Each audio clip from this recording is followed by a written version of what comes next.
সেমিনাৰে নমস্কাৰ জনালো। নমস্কাৰ। মই ইয়ানুৰ আটাইলৈ আপোনালোকৰ নমস্কাৰ জনালো।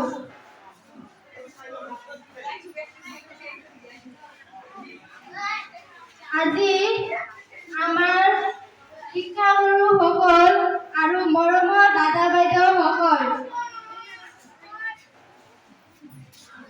আমাৰ দেশৰ সংবিধানৰ ওপৰত এটি চমকপ্ৰদ বিৱৰণ আপোনালোকৰ সন্মুখত দাঙি ধৰিবলৈ চেষ্টা কৰিলো।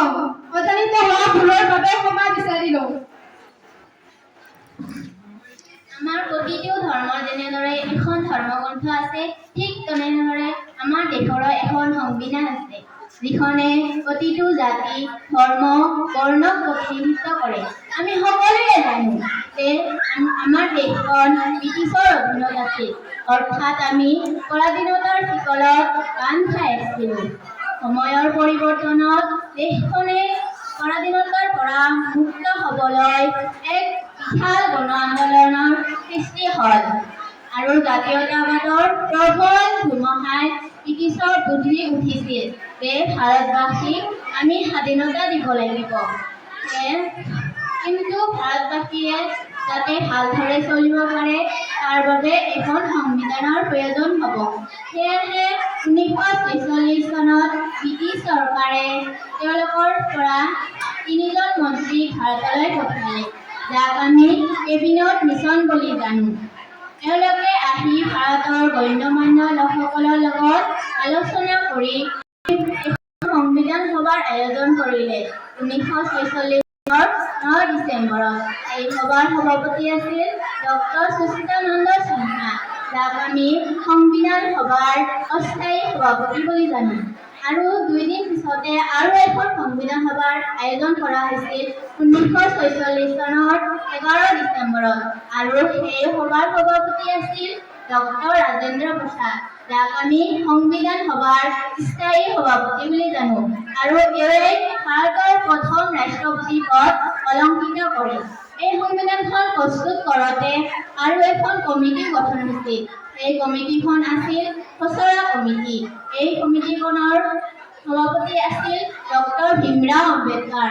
লগতে 6জন সদস্যৰে এই খচৰা কমিটিখন 7জন সদস্যৰে মুঠতে গঠিত হৈছিল 1946 চনৰ 29 আগষ্টত। আৰু ইয়াতে আমাৰ দেশৰ পৰাও এজন ব্যক্তিয়ে প্ৰতিনিধিত্ব কৰিছিল, যাৰ নাম আছিল সৈয়দ ছাৰ মহম্মদ আব্দুল্লাহ। এই সভাখনে 2 বছৰ 11 মাহ 18 দিন, প্ৰায় 3 বছৰ মানৰ পিছত এখন সংবিধান ৰচনা কৰি উলিয়ালে, যিখন পৃথিৱীৰ ভিতৰতে দীৰ্ঘতম সংবিধান। এই সংবিধানখনত 395টা আৰ্টিকেল, 22টা পাৰ্ট আৰু 8টা শিৰোলেৰে গঠিত। এই সংবিধানখন 1949 চনৰ 26 নৱেম্বৰত গৃহীত হৈছিল। সেয়ে আমি 26 নৱেম্বৰত সংবিধান দিৱস হিচাপে পালন কৰোঁ। আৰু এই সংবিধানখন 1950 চনৰ 26 জানুৱাৰী কাৰ্যকৰী হয়। সেয়া আমি 26 জানুৱাৰী তাৰিখে গণতন্ত্ৰ দিৱস অৰ্থাৎ ৰিপাব্লিক ডে হিচাপে পালন কৰোঁ। সংবিধানত এটি প্ৰস্তাৱনা আছে।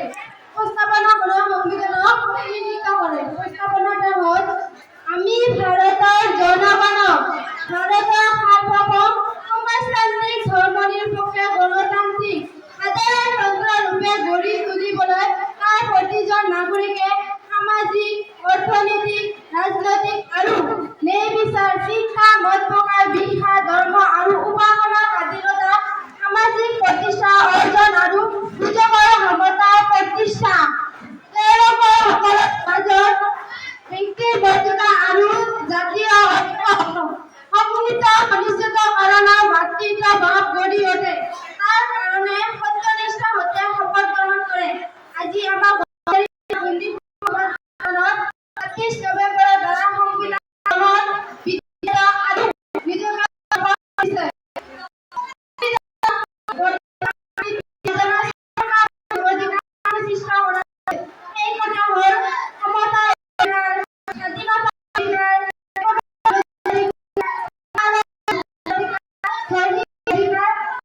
ভোট কৰাৰ অধিকাৰ, কিন্তু